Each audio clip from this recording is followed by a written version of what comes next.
अस्सलाम वालेकुम दोस्तों, मेरा नाम साकिब हुसैन है और आप देख रहे हैं नर्सिंग फाइल्स। आज हमारी एंडोक्राइन सिस्टम की जो क्लास का है वो दूसरा दिन है और आज की क्लास का हमारा एजेंडा है पिट्यूटरी ग्लैंड।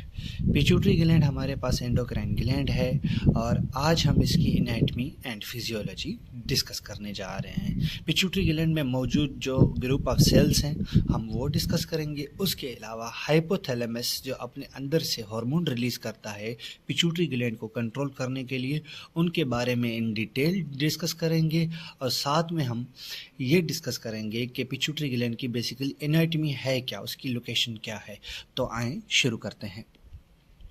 तो बेसिकली अगर पिट्यूटरी ग्लैंड की बात की जाए तो पिट्यूटरी ग्लैंड को हम हाइपोफाइसिस भी कहते हैं। हाइपोफाइसिस इसलिए कहते हैं क्योंकि ये आपका जो है वो बेस ऑफ द ब्रेन में मौजूद होता है और नोज़ ब्रिज के बिल्कुल सामने मौजूद होता है। उसके अलावा ये हमारे पास हाइपोथैलेमस के बिल्कुल नीचे मौजूद होता है। इसकी वजह से हम इसे नाम देते हैं हाइपोफाइसिस का। उसके अलावा पिट्यूटरी ग्लैंड को जो है वो मास्टर ग्लैंड भी कहा जाता है और पिट्यूटरी ग्लैंड अपने अंदर से काफ़ी सारे हार्मोन रिलीज़ करता है। क्यों रिलीज़ करता है? ताकि वो कंट्रोल कर सके एंडोक्राइन फंक्शंस को। कौन कौन से फंक्शंस हैं वो मैं आगे डिस्कस करता हूँ। उसके अलावा पिट्यूटरी ग्लैंड जो है वो हमारे पास रेगुलेट होता है हाइपोथैलेमस से, यानी कि पिट्यूटरी ग्लैंड अपने अंदर से कोई भी डिसीजन डायरेक्ट नहीं ले सकता। वो हमारे पास हाइपोथैलेमस की जो है वो कमांड में काम करता है और पिट्यूटरी ग्लैंड और एंडोक्राइन हमारे पास जो एंडोक्राइन सिस्टम है वो नर्वस सिस्टम के साथ मिलके हमारे पास ये काम करता है। उसके अलावा जो हाइपोथैलेमस है हमारे पास वो अपने अंदर से 9 किस्म के हार्मोन रिलीज करता है पिट्यूटरी ग्लैंड की तरफ और पिट्यूटरी ग्लैंड अपने अंदर से 7 या 7 से ज़्यादा हार्मोन्स रिलीज करता है। उसके अलावा पिट्यूटरी ग्लैंड की ये हार्मोन्स इंसान की ग्रोथ, डेवलपमेंट, मेटाबॉलिज्म और होम्योस्टेसिस में को मेंटेन करने में अहम किरदार अदा करते हैं। अगर हम पिट्यूटरी ग्लैंड की एनाटमी की बात करें तो पिट्यूटरी ग्लैंड को बेसिकली आम लफ्ज़ों में पी शेप्ड कहा जाता है। अब पी शेप्ड इसलिए कहा जाता है क्योंकि ये बिल्कुल मटर के दाने की तरह होता है हमारे पास और इसकी जो साइज़ और वेट की अगर हम बात करें तो इसका डायामीटर होता है 1.0 से लेके 1.5 सेंटीमीटर या 0.15 इंच तक। उसके अलावा अगर इसकी लेंथ की बात की जाए तो ये 10 मिलीमीटर होता है और अगर इसकी वेट की बात की जाए तो ये 0.5 ग्राम होता है। बेसिकली ये जो साइज़ हैं ये आपको जो है वो एग्ज़ाम पर्पस के लिए याद करनी चाहिए क्योंकि ये एग्ज़ाम पर्पस में पूछी जाती हैं। उसके अलावा अगर इसकी लोकेशन की बात करें तो ये जैसे मैंने पहले आपको समझाने की कोशिश की तो ये बेस ऑफ द ब्रेन में मौजूद होता है और ये डायरेक्टली बिलो द हाइपोथैलेमस होता है। अच्छा, ये हाइपोथैलेमस के साथ बेसिकली कनेक्टेड होता है हमारे पास एक स्टाक के थ्रू जिसे हम नाम देते हैं इनफंडीब्यूलम का। दिस इज़ योर इनफंडीब्यूलम और इस चीज़ को हम नाम क्या दे रहे होते हैं? इनफंडीब्यूलम का। ये आपका हाइपोथैलेमस है, ये आपका पिट्यूटरी ग्लैंड है। तो ये वाला जो रीजन है इस रीजन को हम नाम देते हैं इनफंडीब्यूलम का। उसके अलावा जो बेस ऑफ द ब्रेन में जिस बोन के ऊपर ये लाई करता है ना उस बोन को हम नाम देते हैं स्फेनाइड बोन का और स्फेनाइड बोन का भी एक स्पेसिफिक रीजन, उस स्पेसिफिक रीजन को हम नाम देते हैं सेला ट्यूरिसिका का। ठीक है, तो स्फेनाइड बोन का एक स्पेसिफिक रीजन जिस रीजन को हम नाम देते हैं सेला ट्यूरिसिका का, उस रीजन पे जो है वो आपका जो पिट्यूटरी ग्लैंड है वो लाई करता है। अगर हम एनाटॉमिकल डिवीजन की बात करें तो पिट्यूटरी ग्लैंड को बेसिकली 2 लोब्स में जो है वो डिवाइड किया गया है। एक लोब को हम नाम देते हैं इंटीरियर पिट्यूटरी का और दूसरे लोब को हम नाम देते हैं पोस्टीरियर पिट्यूटरी का। इंटीरियर पिट्यूटरी लोब को जो है वो एडिनो हाइपोफाइसिस के नाम से भी अक्सर जाना जाता है और पोस्टीरियर पिट्यूटरी लोब को हमेशा जो है वो न्यूरो हाइपोफाइसिस के नाम से जाना जाता है। इंटीरियर पिट्यूटरी की अगर हम बात करें तो ये तकरीबन ज़्यादा से ज़्यादा जो है ना पिट्यूटरी ग्लैंड का एरिया ये कवर करता है, यानी कि 75% ऑफ जो टोटल वेट है ना पिट्यूटरी ग्लैंड का वो उसके इंटीरियर पार्ट का 70% वेट उसमें आता है, यानी कि 25% जो है ना सिर्फ पोस्टीरियर पिट्यूटरी ग्लैंड आएगा, 75% जो वेट है ना वो इंटीरियर पिट्यूटरी ग्लैंड का है। और इंटीरियर पिट्यूटरी ग्लैंड को भी 2 हिस्सों में डिवाइड किया जाता है। एक हिस्से को हम नाम देते हैं पार्स डिस्टालिस का और जो कि लार्जर पोर्शन होता है और दूसरे हिस्से को नाम दिया जाता है पार्स डिस्टालिस, पार्स ट्यूबरैलिस का। अब ये पार्स ट्यूबरैलिस जो है ना, ये बेसिकली एक कवरिंग का काम करता है, यानी कि एक शीट का काम करता है जो कि इनफंडिब्यूलम के ऊपर जो है वो लिपटी हुई होती है, sheet around infundibulum. This is your pars distalis, ये आपका पार्स डिस्टालिस का रीजन है, और ये आपका पार्स ट्यूबरैलिस है जो हमारे पास बेसिकली, अगर इसको मैं मिटा के आपको समझाने की कोशिश करूं तो ये आपका पार्स डिस्टालिस वाला रीजन है, और ये आपका पार्स ट्यूबरैलिस वाला रीजन है, ये रीजन जो कि आपके इनफंडिब्यूलम को बेसिकली एक शीट की तरह कवर कर रहा होता है, और एंटीरियर पिट्यूटरी ग्लैंड और पोस्टीरियर पिट्यूटरी ग्लैंड को एक बीच में एक पार्टीशन डिवाइड करती है, जिसे हम नाम लेते हैं पार्स इंटरमीडिया का। अच्छा, इसकी अगर मैं डिटेल में चला जाऊं तो पार्स इंटरमीडिया जो है ना, बेसिकली ये एक अलग पार्ट होता है हमारे पास पिट्यूटरी ग्लैंड का, लेकिन जैसे ही लाइफ बढ़ती जाती है आगे जाके लाइफ में जो है, ये पार्ट जो पार्स इंटरमीडिया है, ये आपका जो है वो मर्ज हो जाता है आपकी इंटीरियर पिट्यूटरी ग्लैंड के साथ। तो इस वजह से इसको जो है वो यहाँ पर इंटीरियर पिट्यूटरी ग्लैंड के पार्ट के तौर पे दिखाया जा रहा है। अगर मैं पोस्टीरियर पिट्यूटरी ग्लैंड की बात करूं तो पोस्टीरियर पिट्यूटरी ग्लैंड को भी जो है वो बेसिकली दो हिस्सों में डिवाइड किया जाता है। एक को हम नाम देते हैं पार्स नर्वोसा का, और दूसरे पार्ट को हम नाम देते हैं इनफंडिब्यूलम का। ये पार्स नर्वोसा जो है वो लार्जर बल्ब्यूलर पोर्शन होता है आपके इंटीरियर पिट्यूटरी का, और दूसरा पार्ट क्या है, infundibulum. This is your pars nervosa, ठीक है जी। और ये जो है आपका इनफंडिब्यूलम स्टैक है, और इस इनफंडिब्यूलम स्टैक को जो चीज़ कवर करती है इंटीरियर जो है पिट्यूटरी ग्लैंड की, वो उसे हम नाम देते हैं पार्स ट्यूबरैलिस का। दिस इज योर पार्स ट्यूबरैलिस, ठीक है जी। उसके अलावा यहाँ पर हमारे पास एनाटमी जो है वो पिट्यूटरी ग्लैंड की ख़त्म होती है। मैं एक क्विक रिव्यू देना चाहता हूँ आपका। पिट्यूटरी ग्लैंड को हम पी शेप्ड कहते हैं, इसकी लोकेशन होती है बेस ऑफ द ब्रेन, और ये स्फेनाइड बोन के सेला ट्यूरिसिका के रीजन में मौजूद होता है। उसके अलावा ये हमारे पास हाइपोथैलेमस के साथ कनेक्ट होता है इनफंडिब्यूलम के साथ। इसको दो हिस्सों में डिवाइड करते हैं, एक को नाम देते हैं इंटीरियर पिट्यूटरी का, दूसरे को नाम देते हैं पोस्टीरियर पिट्यूटरी का। ज़्यादा हिस्सा जो होता है वो इंटीरियर पिट्यूटरी का होता है हमारे पास, और इंटीरियर पिट्यूटरी को हम एडिनो हाइपोफाइसिस के नाम से भी जानते हैं। इसके दो रीजन्स होते हैं, पार्स डिस्टालिस और पार्स ट्यूबरैलिस। पोस्टीरियर पिट्यूटरी ग्लैंड के भी दो रीजन्स होते हैं हमारे पास, पार्स नर्वोसा एंड इनफंडिब्यूलम। एक पार्स इंटरमीडिया हमारे पास एक स्ट्रक्चर होता है जो हमारे पास पोस्टीरियर पिट्यूटरी ग्लैंड और इंटीरियर पिट्यूटरी ग्लैंड को डिवाइड करता है, लेकिन लेटर इन लाइफ ये हमारे पास एरिया मर्ज हो जाता है आपके इंटीरियर पिट्यूटरी ग्लैंड के साथ। अभी हमारा जो मेन फोकस होगा आज की क्लास का, वो आज की क्लास का मेन फोकस होगा कि जो इंटीरियर पिट्यूटरी ग्लैंड है, यानी कि जो एंटीरियर पिट्यूटरी लोब है हमारे पास पिट्यूटरी ग्लैंड का, वो अपने अंदर से कितने हार्मोन्स रिलीज करता है और उसके अंदर कितने ग्रुप ऑफ सेल्स मौजूद हैं। अगर मैं इनके ग्रुप ऑफ सेल्स की बात करूं तो एंटीरियर पिट्यूटरी ग्लैंड अपने अंदर 5 किस्म के जो है वो ग्रुप ऑफ सेल्स कंटेन करता है। एक को नाम देते हैं हम सोमेटोट्रोफ्स, थायरोट्रोफ्स, गोनेडोट्रोफ्स, लैक्टोट्रोफ्स और कॉर्टिकोट्रोफ्स। ये आपके ग्रुप ऑफ सेल्स हैं, और ये ग्रुप ऑफ सेल्स 7 किस्म के मुख्तलिफ हार्मोन्स अपने अंदर से रिलीज़ करते हैं। तो अगर मैं सोमेटोट्रोफ्स की बात करूं तो ये अपने अंदर से एक हार्मोन रिलीज़ करते हैं जिसे हम नाम देते हैं ग्रोथ हार्मोन का। अब इस ग्रोथ हार्मोन को एक और नाम से भी जाना जाता है, ह्यूमन ग्रोथ हार्मोन, HGH। एक और नाम से भी इस हार्मोन को जाना जाता है, और वो दूसरा नाम क्या है इसका सोमेटोट्रोपिन। जब ये सोमेटोट्रोपिन आपका रिलीज होता है एंटीरियर पिट्यूटरी ग्लैंड से, तो ये जाके बाइंड करता है आपके लिवर के ऊपर, और लिवर से एक और हार्मोन रिलीज करवाता है जिसे हम नाम देते हैं इंसुलिन ग्रोथ फैक्टर। अब ये इंसुलिन ग्रोथ फैक्टर क्या करेगा, आपके बॉडी के जितने भी कनेक्टिव टिश्यूज़ हैं उनकी ग्रोथ में इसका अहम किरदार होता है। अगर ये ज़्यादा हो जाएगा, ज़्यादा रिलीज़ होगा तो भी एबनॉर्मलिटी कॉज करवाएगा, और ये कम रिलीज़ होगा तो भी ये एबनॉर्मलिटी कॉज करवा सकता है। उसके अलावा एक दूसरे ग्रुप ऑफ सेल्स हैं जिसे हम नाम देते हैं थायरोट्रॉफ्स का। ये थायरोट्रॉप्स क्या करते हैं, अपने अंदर से एक हार्मोन रिलीज करते हैं जिसे हम नाम देते हैं थायराइड स्टिमुलेटिंग हार्मोन। ये थायराइड स्टिमुलेटिंग हार्मोन क्या करते हैं, जब ये एंटीरियर पिट्यूटरी ग्लैंड से रिलीज होते हैं ना, तो ये जाके बाइंड करते हैं आपके थायराइड ग्लैंड के फॉलिक्यूलर सेल्स के ऊपर। एक हमारे पास रिसेप्टर्स होते हैं जिन्हें हम नाम देते हैं थायराइड स्टिमुलेटिंग रिसेप्टर्स का, जो कि स्पेसिफिकली होते हैं इन TSH को बाइंड करने के लिए। अब एक डिजीज़ है उसका अगर मैं जिक्र यहाँ पर कर लूँ कि वो डिजीज़ है ग्रेव्स डिजीज़। जब आप आगे आएंगे पैथोफिजियोलॉजी पढ़ेंगे तब आप उसमें पढ़ेंगे ग्रेव्स डिजीज़। ग्रेव्स डिजीज़ में क्या होता है कि आपके T सेल्स, बॉडी के इम्यून सेल्स एक एंटीबॉडी रिलीज़ करते हैं जिसे हम नाम देते हैं TSI का, थायराइड स्टिमुलेटिंग एंटीबॉडी।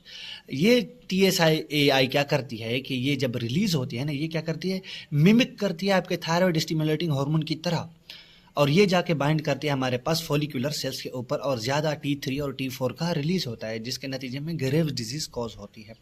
अब इनको पढ़ना इसलिए अहम है क्योंकि अगर पिट्यूटरी ग्लैंड में कोई ट्यूमर हो रहा है तो उसके नतीजे में इनकी एबनॉर्मेलिटी भी हो सकती है, ये एक्सेसिव अमाउंट में भी रिलीज हो सकते हैं हमारे पास और पूरी बॉडी के फंक्शन को डिस्टर्ब कर सकते हैं। इन TSH जो कि थायराइड स्टिमुलेटिंग हार्मोन है, इसे एक दूसरा नाम भी दिया जाता है और इनका दूसरा नाम है थायरोट्रोपिन, और ये आपके कंट्रोल करते हैं थायराइड ग्लैंड की सिक्रीशन और थायराइड ग्लैंड की सारी एक्टिविटीज़ को। उसके अलावा एक और ग्रुप ऑफ सेल्स हैं जिन्हें हम नाम देते हैं गोनेडोट्रोप्स का।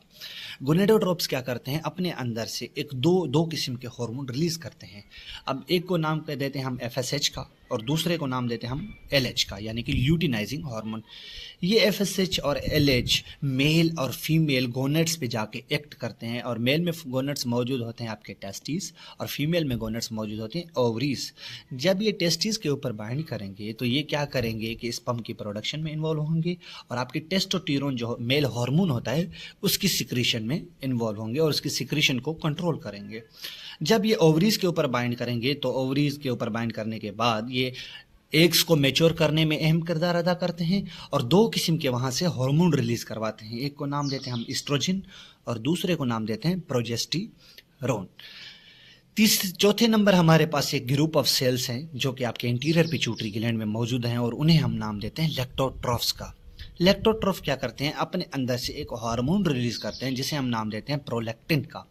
अब ये प्रोलैक्टिन क्या करता है, ये इन्वॉल्व होता है मिल्क प्रोडक्शन में, और मिल्क प्रोडक्शन कहाँ पर होती है हमारे पास, मेमरी ग्लैंड में। मेरा आप लोगों से एक क्वेश्चन है कि मेमरी ग्लैंड हमारे पास क्या एक्सोक्राइन ग्लैंड है या एंडोक्राइन ग्लैंड है। और उसके अलावा हमेशा क्वेश्चन पूछा जाता है वाइवा में भी और आपके MCQs में भी, क्या हाइपोथैलेमस हमारे पास एंडोक्राइन ग्लैंड है या एंडोक्राइन टिश्यू है या एक्सोक्राइन ग्लैंड है। तो इनका आंसर जो है वो आप कमेंट बॉक्स में लिखना चाहें तो अच्छी बात है, अगर आप खुद अपनी नोट कॉपी में लिखना चाहें तो ये बेहतर है, और ये आपसे हमेशा पूछी जाती हैं चीज़ें। उसके अलावा लास्ट में ग्रुप 5 है हमारे पास, ग्रुप ऑफ सेल्स, जिन्हें हम नाम देते हैं कोर्टिकोट्रॉप्स। कोर्टिकोट्रॉप्स क्या है कि ये कोर्टिकोट्रॉप्स क्या करते हैं कि ये अपने अंदर से एक हार्मोन रिलीज करते हैं जिसे हम नाम देते हैं एड्रीनोकोर्टिकोट्रोपिक हार्मोन, ACTH। एक और नाम से भी इसे जाना जाता है कोर्टिकोट्रोपिन के नाम से। ये क्या करता है, ये आपके एड्रिनल ग्लैंड के कॉर्टेक्स वाले रीजन पे जाके बाइंड करेगा और वहाँ से सिक्रीट करवाएगा आपके ग्लूकोकोर्टिकॉइड्स। अब ये ग्लूकोकोर्टिकॉइड्स जैसे कि कोर्टिसोल वगैरह इनका रिलीज होगा।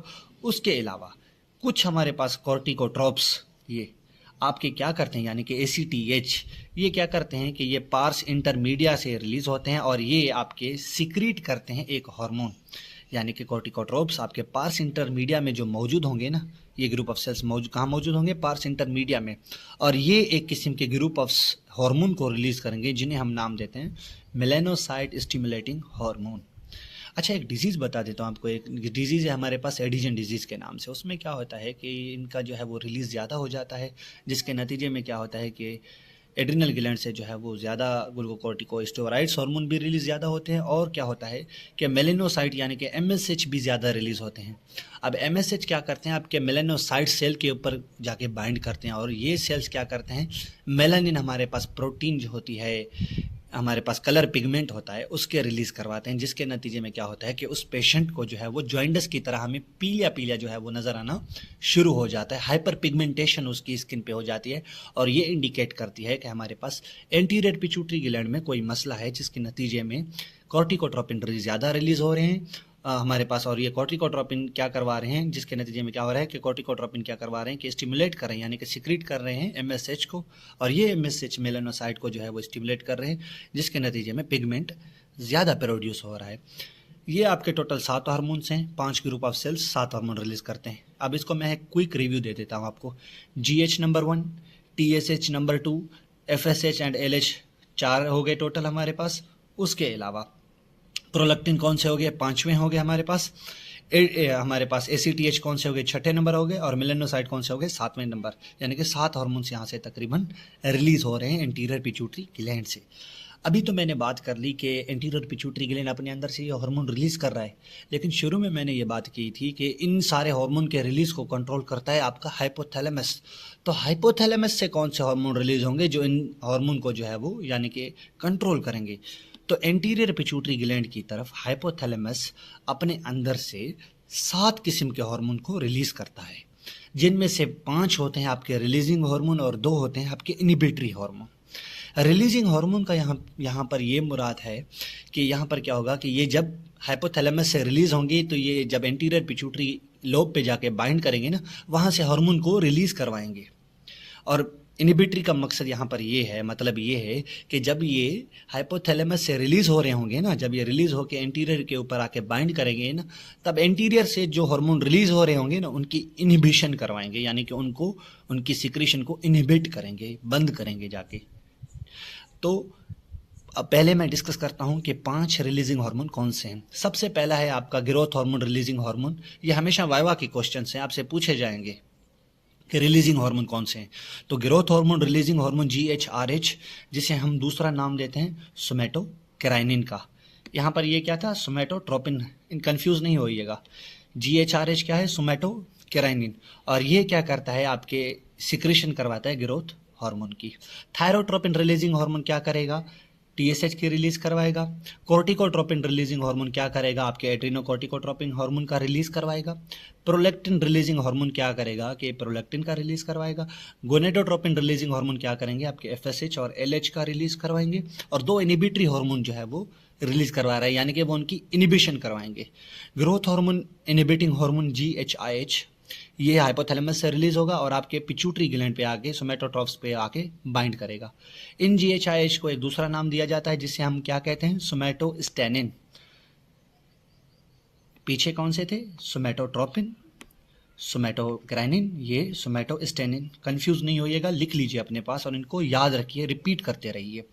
ये सोमैटोस्टेनिन क्या करते हैं, ये आपके GH की सिक्रेशन को जाके इनिबिट करेंगे, रोकेंगे जाके। प्रोलैक्टिन इनिबिटिंग हार्मोन, ये आपके हाइपोथैलेमस से रिलीज होंगे, ये इनिबिटरी हार्मोन है, और ये आपके जाके बाइंड करेंगे हमारे पास कौन से सेल्स के ऊपर, इलेक्ट्रोट्रॉफ्स के ऊपर। जब ये इलेक्ट्रोट्रॉफ के ऊपर बाइंड करेंगे तब क्या करेंगे, ये प्रोलैक्टिन का जो रिलीज है उसे जाके बंद करेंगे।